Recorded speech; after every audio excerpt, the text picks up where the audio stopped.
नमस्कार दोस्तों। आज जिस स्टॉक के ऊपर मैं चर्चा करने वाला हूँ, उसके ऊपर दोस्तों जो कमेंट्स आ रहे थे मुझे, वो आने शुरू हुए थे जब मैंने मिष्ठान फूड के ऊपर वीडियो बनाया था। कई लोग ये कह रहे थे कि भाई अगर आप एफआईआईज़ की ही बातें कर रहे हो, तो आप एक्सिटा कॉटन को जाके देखिए, वहाँ पर तो 12.5% की एफआईआईज़ की होल्डिंग है, तो वो स्टॉक क्यों गिर रहा है। कई निवेशक ये कह रहे थे कि भाई हमेशा स्टॉक को पंप किया जाता है और डंप कर दिया जाता है, यानी स्टॉक के बारे में आप बातें करते हैं, ऊपर जाते हैं, उसके बाद बेच दिया जाता है सबके द्वारा और हम फंस जाते हैं। तो पहली चीज़ दोस्तों, मैं सबसे पहले एक चीज़ क्लियर करूं, मैं कभी भी किसी स्टॉक को नहीं कहता कि भाई आप इसे जाके बस खरीदिए, आप इसे जाके खरीदिए।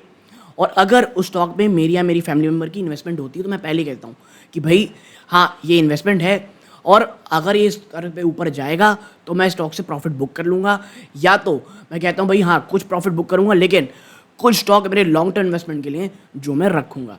ये मैं हमेशा कहता हूँ। और दूसरी चीज़ दोस्तों, मैं हमेशा एक चीज़ कहता हूँ भैया कि कभी भी कोई स्टॉक महंगे वैल्यूएशन में खरीद रहे हैं, चाहे वो पी के संदर्भ में हो, प्लस दूसरा अगर वो 52 वीक हाई के आसपास हो। और एक्सिटा कॉटन में आपको जब इसकी आप कह सकते हैं फाइनेंशियल्स की ओर लेके जाऊंगा, आपको समझाऊंगा कि इतनी भयंकर गिरावट के बाद भी, जी हाँ दोस्तों, एक्सिटा कॉटन जब इतना ज़्यादा गिर चुका है, इसके बाद भी अभी भी मुझे इसकी वैल्यूएशन महंगी लगती है। और डिस्क्लोजर में बता दूं कि मेरी या मेरी फैमिली मेम्बर इस स्टॉक में इन्वेस्टेड हैं दोस्तों। वर्ड ध्यान दीजिएगा, इन्वेस्टमेंट है, ठीक है। और करंट प्राइस के आसपास ही मैंने एक्यूमुलेशन स्टार्ट किया है, ठीक है। आपको मैं बताऊंगा क्यों मैंने ऐसा किया है, क्या बाईबैक का उसका असर है। तो मैं आपको एक चीज़ बता दूं, बाईबैक की जब खबर आई उसके बाद जो गिरावट हुई है, उसके बाद मैंने एंट्री लेनी शुरू की है। क्योंकि जिस तरह की बाईबैक की जा रही है, ये बाईबैक नहीं दोस्तों, ये आप कह सकते हैं एक प्रकार से मजाक है, ठीक है। और निवेशकों को कॉन्फिडेंस बताने के चक्कर में इन्होंने टेंडर ऑफर भी लेके आया है, यानी ओपन मार्केट ट्रांजैक्शन ना होकर के टेंडर ऑफर के थ्रू ही किया जा रहा है। लेकिन आप मुझे बताइए, मेरे ख्याल से 5 करोड़ के आसपास का ये बाईबैक है, लगभग 5 लाख के आसपास के शेयर खरीदे जा रहे हैं। मतलब ये बाईबैक नहीं है, मैं आपको बता दूं। तो इस वीडियो में मैं बाईबैक की चर्चा नहीं करूंगा, और जो आप कह सकते हैं फिक्स डेट है वो 2 जून भी रखी गई है, क्योंकि मेरा विजन स्टॉक में इन स्तरों से लॉन्ग टर्म का है दोस्तों। और बाईबैक से मुझे उतनी ज़्यादा आप कह सकते हैं, ना ही मैं बहुत ज़्यादा पॉजिटिव हूँ, ना ही मैं बहुत ज़्यादा निगेटिव हूँ। तो इसीलिए बाईबैक की बजाय जो मेरा विजन है स्टॉक में, अगर मैंने इस एक्यूमुलेशन स्टार्ट किया है तो मैं उसके पीछे का रीज़न क्या है। और देखिए, जो एंट्री और एग्जिट की बातें कहते हैं कि भाई एंट्री क्या होनी चाहिए स्टॉक की, एग्जिट क्या होनी चाहिए, बताइए।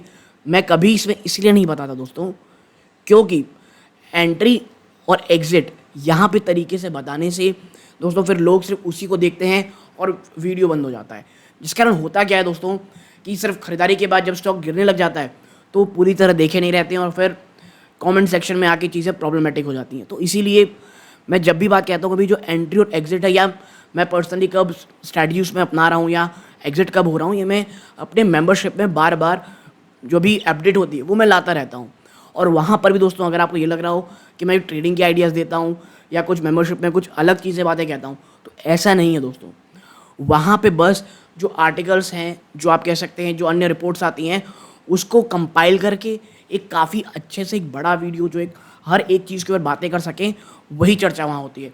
कोई टिप्स, कोई ट्रेडिंग मैं बिल्कुल बातें नहीं करता, कि मैं हमेशा कहता हूँ भाई मैं कोई सेबी रजिस्टर्ड नहीं हूँ, तो इस कारण मैं कोई ना टिप्स देता हूँ, ना ही मैं कोई ट्रेडिंग की बातें कहता हूँ, ना ही मैं कोई जैकपॉट शेयर देता हूँ।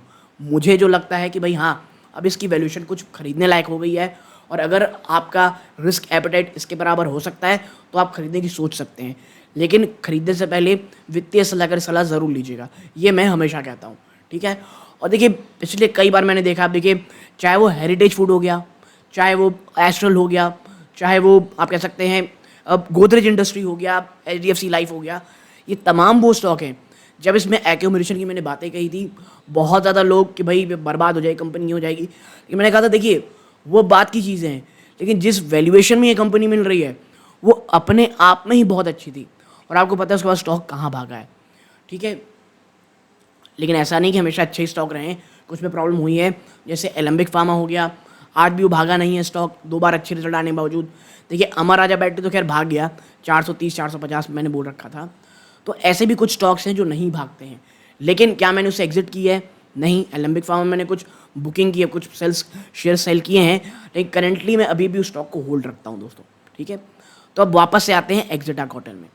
तो दोस्तों इसके बाद से मैं चर्चा करूँगा कि भाई आखिर प्रॉब्लम कहाँ होती है, कौन सा आप सकते हैं आने वाले समय कौन सी वो चीज़ है जो मुझे स्टॉक में पसंद है, और आपके साथ ये चर्चा करूँगा कि कंपनी की जो FIS की बातें कह रहे हैं कि भाई FIS लगातार माल सेल कर रहा है, माफ़ कीजिएगा जो प्रमोटर है वो कुछ चीज़ें सेल किया है, उसके ऊपर भी चर्चा करेंगे, और भी बहुत सारी चीज़ें हैं जिसके ऊपर हमको बातें करनी है दोस्तों। तो यदि आप स्टॉक में निवेशित हैं, निवेश की सोच रहे हैं, दोनों ही सूरत में मुझे लगता है ये वीडियो आपके बहुत काम आएगी। प्लीज़ सेकंड फेज को पूरी तरह से देखिएगा दोस्तों। तो अब सीधा लेके चलता हूँ कंपनी को आपके इस वीडियो के सेकंड पार्ट की तरफ। तो देखिए यहाँ पे स्टॉक का नाम है दोस्तों, आपको दिख रहा होगा एक्सेटा कॉटन। क्लास ट्रेडिंग सेशन में जब बाजार एक आप कह सकते हैं शानदार तेज़ी दिखा के बंद हुआ है, ये स्टॉक आप देखें तो 2.5% से भी ज़्यादा की गिरावट दिखा रहा है। कितनी? 2.5% की। कई लोग ये कह रहे थे कि भाई जो एक्सेटा कॉटन है ये इतनी भयंकर गिरावट दिखा रहा है, क्या करें इसमें। मैं आपको एक चीज़ दिखाता हूँ, एक बहुत ही इंटरेस्टिंग चीज़ एक्सेटा कॉटन को लेकर के। आप मात्र पिछले 1 साल का इसमें देखिए, ये रहा 21 जून 2022, वहाँ से आप देखें तो ये रहा अप्रैल, ठीक है, 350%। जी हाँ दोस्तों, लगभग आप कह सकते हैं कि 1 साल से भी कम समय है ये, लगभग 10 महीने में ये स्टॉक आपको 345.94 ऑलमोस्ट 346% के रिटर्न दे चुका है। और कई निवेशक कह रहे हैं भाई हमने यहाँ खरीदा है, कई की बाइंग अगर मैं आपके साथ चर्चा करूँ तो किसी का मानना है कि भाई हमने इस स्टॉक को लगभग 50 रुपये में ख़रीदा है, हमने इस स्टॉक को 60 रुपये में ख़रीदा है, ठीक है। कई कह रहे हैं कि भाई ये जो स्टॉक है, ठीक है, हमने इसको कई लोगों के पास मेरे ख्याल 75 के आसपास ये स्टॉक है।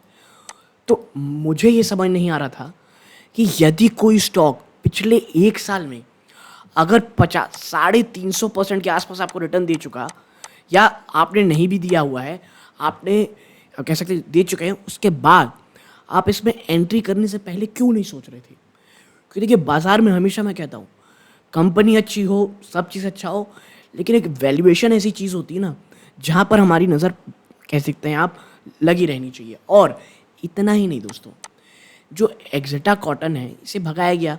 आप मुझे बताइए जिस सेक्टर में कंपनी काम कर रही है ना दोस्तों, कॉटन इंडस्ट्री में, उसकी हालत यकीन मानिए मुझे अच्छी नहीं लग रही है। और आने वाले 1-2 क्वार्टर में मुझे लगता है कुछ इश्यूज वहाँ से ज़रूर आपको आते हुए दिखेंगे। मैं उस पर चर्चा करूँगा, लेकिन अभी यहाँ बात करूँ दोस्तों प्योरली कंपनी हटा दीजिए, शेयर प्राइस के चक्कर में आप कह सकते हैं शेयर प्राइस की चीज़ों को लेकर बात कर रहा हूँ, ठीक है। तो आप इतना जब स्टॉक भाग जाता है, खासकर कि आप देखिए इतना भी अगर भाग गया तो यहाँ लेने की क्या ज़रूरत है। उसके बाद देखें एक अनप्रेसिडेंटेड गिरावट है। कई लोग कह रहे हैं भाई ऑपरेटर ने चलाई। देखिए ऐसे में हो सकता है शायद ऑपरेटर ने चलाया हो, लेकिन इसमें गलती ऑपरेटर की नहीं, आपकी और हमारे जैसे रिटेल निवेशकों की रहती है।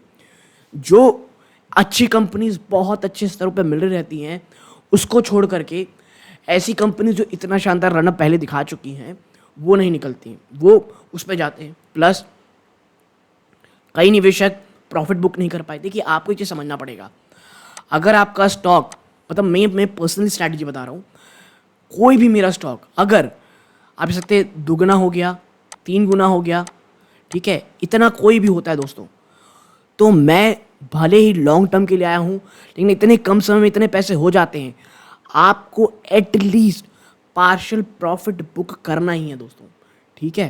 क्योंकि देखिए हमेशा ऐसे होता है जो स्टॉक इतना तेज़ से ऊपर जाता है, जब उसमें गिरावट होती है तो बहुत भयंकर होती है। और आप देखें ये जो स्लाइड देख रहे हैं, इसने इस गैप को फुलफिल किया, ये देखिए ये जो भागा था इस गैप को फिल किया, और जैसे ही दोस्तों ये जो सपोर्ट है ना, ये देखिए, ये माफ़ कीजिएगा ये सपोर्ट नहीं कहना चाहिए, ये जो लेवल्स है ना, ये लेवल जैसे ही टूटे ये वाले, ये अपने हर एक सपोर्ट को ये, और यहाँ जो उसने टाइम बिताया था इतना बड़ा, इसको भी तोड़ते हुए सीधा स्टॉक आपको यहाँ पे दिखाई दे रहा है, ठीक है। क्योंकि यहाँ पे इसने अच्छा खासा समय बिताया था, फिर ये ऊपर गया, फिर इसने समय बिताया, फिर ऊपर जाके फिर नीचे आया, फिर यहाँ से फिर एक ऊपर के फिर नीचे। तो देखिए यही प्रॉब्लम है, जब स्टॉक इतने अच्छा आपको रिटर्न दे रहा है तो आपको प्रॉफिट बुक तो एटलीस्ट करनी ही चाहिए, ठीक है। ये तो बात हो गई एक्स्ट्रा कॉटन के शेयर प्राइस की। अब चलते हैं कि भाई क्यों मुझे ये स्टॉक पसंद आ रहा है इन स्तरों पे। आप देखें, सबसे पहली चीज़ मार्केट कैप, मात्र 511 करोड़ की कंपनी है दोस्तों ये। और ऐसे में आपको एक चीज़ समझनी पड़ेगी, जो इतनी छोटी कंपनीज होती है ना, इसको ऊपर ले जाना और नीचे गिराना बहुत आसान होता है। इसीलिए जब स्टॉक बहुत बड़े स्तरों पे ऊपर जाए ना, तो याद रखिएगा गिरने की चांसेस भी उतनी ही तेज़ी से ज़्यादा होते हैं, ठीक है। ये एक चीज़ हो गई। करंट प्राइस 26 रुपये के आसपास है, ठीक है। कितना? 26 रुपये के आसपास है। हाई आप देखेंगे तो 83 रुपीज़, लो 15.9, ऑलमोस्ट 16 रुपये का। तो यानी अभी भी स्टॉक अच्छा खासा रिटर्न आपको दे रखा है, ठीक है। इतनी भयंकर गिरावट के बावजूद स्टॉक की पी आज कितनी है? 30 है, जबकि इंडस्ट्री की पी कितनी है?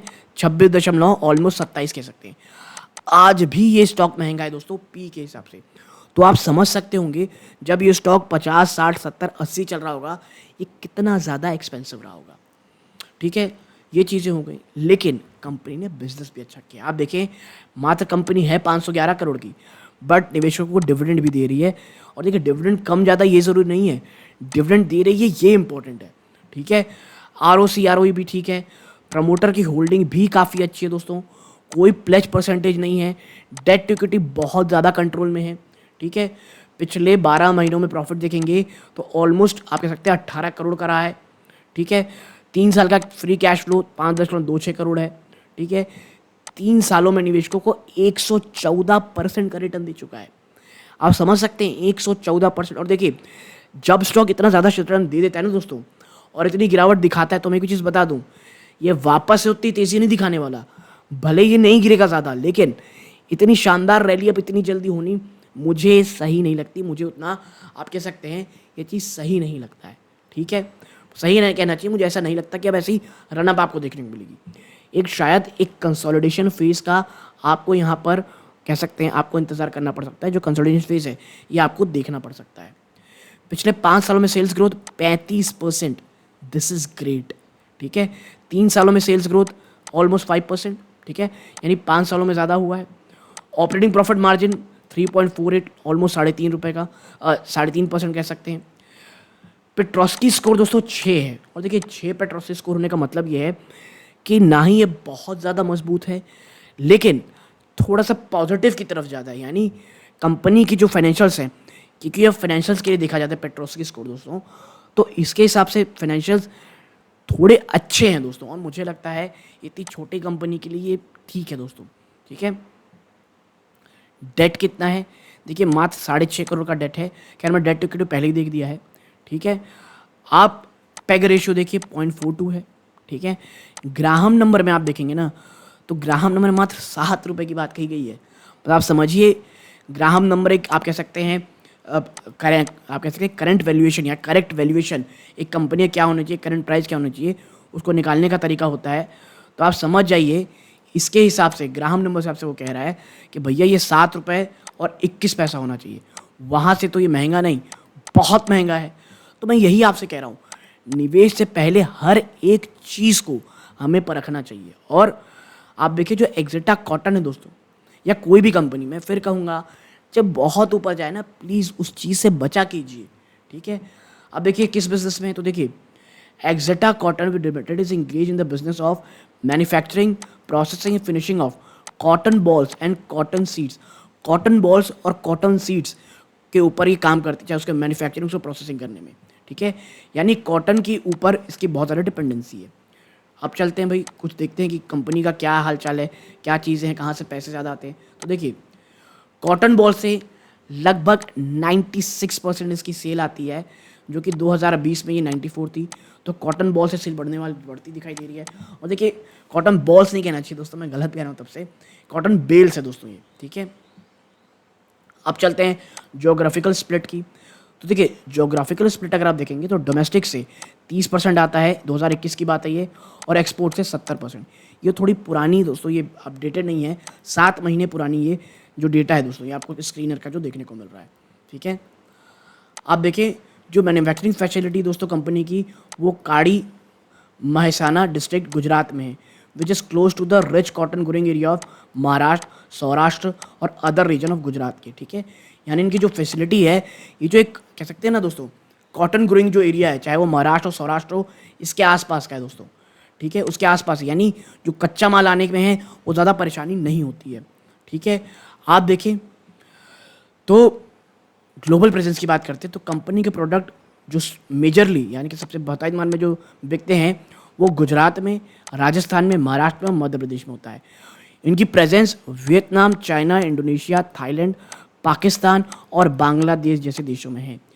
लेकिन मैं आपको समझा दूं एक चीज़, हम सबको पता है एक्सपोर्ट के चक्कर में बांग्लादेश का भी क्या हाल हो रखा है। पाकिस्तान के बारे में तो मैं बात ही नहीं करना चाहता। थाईलैंड, इंडोनेशिया, चाइना थोड़ा सा दोस्तों मैं कहूँगा डाउनफॉल में, वियतनाम, मुझे ये 3 कंट्रीज ना दोस्तों बहुत ज़्यादा प्रॉमिसिंग लगती हैं, ठीक है। तो ये तमाम चीज़ें हो गई। अब थोड़ा नीचे चलते हैं, प्रोज एंड कॉन्स देखते हैं। तो उसमें कॉन्स में आप देखेंगे ना 9.76 times of its book value में ट्रेड कर रहा है, जो कि बड़ी महंगी है। और प्रमोटर की होल्डिंग 3 सालों में -3.61% है। और मैं कहूँगा अगर आपका स्टॉक इतना ज़्यादा भाग जाता है तो भाई कोई भी प्रॉफिट बुक करेगा, मैं इसे कॉन्स नहीं मानता हूँ, ठीक है। और इसीलिए मैं कहता हूँ प्रॉफिट बुकिंग हमें बीच बीच में करती रहनी चाहिए। अब थोड़ा नीचे चलते हैं, क्वार्टरली रिजल्ट ज़रा देखते हैं। आप यहाँ पाएंगे कि जो पिछला महीना जो आपको मैं जून 2022 दिखाया था, उसमें ऑपरेटिंग प्रॉफिट देखें मैक्सिमम रहा है दोस्तों 5,28,00,000 रुपए का। और इस वक्त मैक्सिमम था इनका प्रॉफिट, जो जून 2021 में मात्र 1.79 था, ऑलमोस्ट 4-5 गुना बढ़ के 5.28 हो गया। और इसी के बाद आपको तेजी देखने को मिली। और देखिए बीच में यहाँ गिरावट हुई, लेकिन वापस से 5.70 करोड़ में आपको इसका प्रॉफिट आता दिखा। और यही कारण है आप देखें कि स्टॉक प्राइस में आपको तेज़ी देखने को मिली। एक चीज़ श्योर है कि कंपनी लगातार प्रॉफिट जनरेट कर रही है, जो कि बहुत ज़्यादा पॉजिटिव है। अब थोड़ा नीचे चलते हैं, ठीक है, हम थोड़ा बैलेंस शीट को देख लेते हैं। तो देखिए इसके पास रिजर्व कितना है, मार्च 2023 की बात कर रहा हूँ, लेटेस्ट डेटा है ये। तो देखिए रिजर्व इनके पास 17 करोड़ से बढ़ के 33 करोड़, ठीक है। कंपनी का जो रिजर्व है 17 करोड़ से 33 करोड़ हो गया है। और बोरोइंग 1 साल में 6 करोड़ हो गई है, लेकिन बहुत ज़्यादा कंफर्टेबल है कंपनी पे करने के लिए। तो डेट की कहीं कोई इशू नहीं है दोस्तों, विच इज़ ग्रेट, ठीक है। कैश फ्रॉम ऑपरेटिंग एक्टिविटी मात्र 7 दिनों में आपके पास आ जाते हैं पैसे, विच इज़ ग्रेट। 2023 पे बहुत अच्छा इंप्रूवमेंट है, ठीक है। अब डेबिटर डेज में देखते हैं दोस्तों, ठीक है। अब थोड़ा डेबिटर डेज क्या है, तो देखिए माफ़ कीजिएगा वो कैश फ्लो है, कैश फ्लो है तो ये फिगर्स है 7 करोड़ रहा है इस बार। ये डेबिटर डेज मतलब माल आ जाता है, पैसे आ जाते हैं, ये डेबिटर डेज होता है, माफ़ कीजिएगा। तो कैश फ्लो ऑपरेटिविटी कितनी आ रही है इस साल, 7 करोड़ रुपए।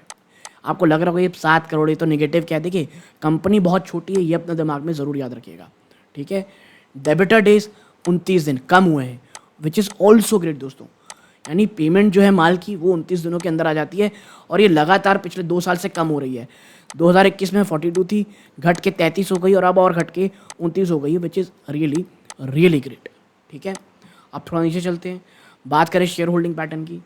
तो देखिए प्रमोटर ने सेल किया है, बिल्कुल सही, लेकिन आप देखिए प्रमोटर ने अच्छा कह लीजिए रिटर्न भी तो कमाया था। तो प्रॉफिट बुकिंग हर कोई करता है, ठीक।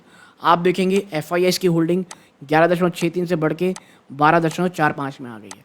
लेकिन देखिए आजकल ना सिर्फ ये होल्डिंग बढ़ गई देखना ज़रूरी नहीं रहता है, कि जिस तरह की रीशफलिंग चल रही है उसके कारण प्रॉब्लम होती है दोस्तों, कि भैया जो पहले प्रमोटर रहता है ना वही FIS हो जाता है। तो देखिए प्रमोटर में ज़रा नज़र डालते हैं तो आप पाएंगे कि भाई इसमें जो होल्डिंग है ये वैसी है, और FIS में किसने खरीदारी बढ़ाई है।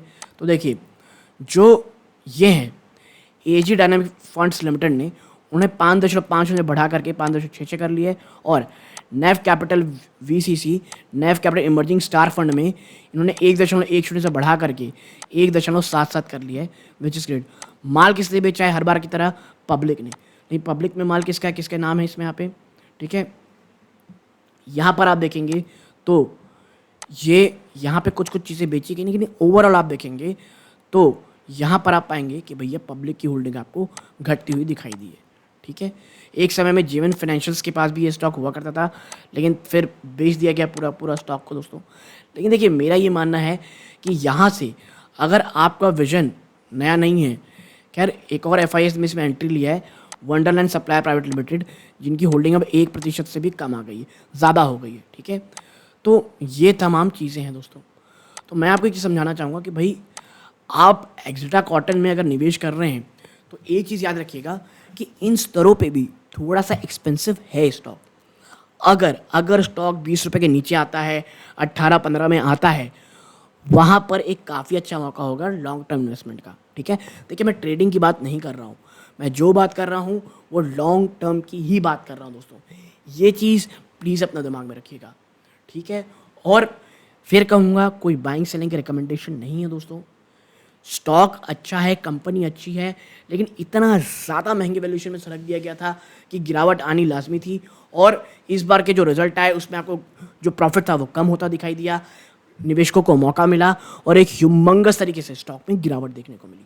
ठीक है, तो मैं यही कहूँगा कि भाई अगर स्टॉक 20, 18, 15 के आसपास आता है, लॉन्ग टर्म निवेशक हैं, खरीदारी की सोच सकते हैं, लेकिन याद रखिएगा प्लीज़ कोई भी खरीदारी करें वित्तीय सलाहकार से सलाह ज़रूर कीजिए। आपके और कोई सवाल जवाब हो प्लीज़ कमेंट बॉक्स में बताइएगा, उसका जवाब देने की मैं कोशिश करूँगा दोस्तों। तो यहाँ तक जुड़े रहे, बहुत बहुत धन्यवाद। ये इस वीडियो का अंत है। जय हिंद।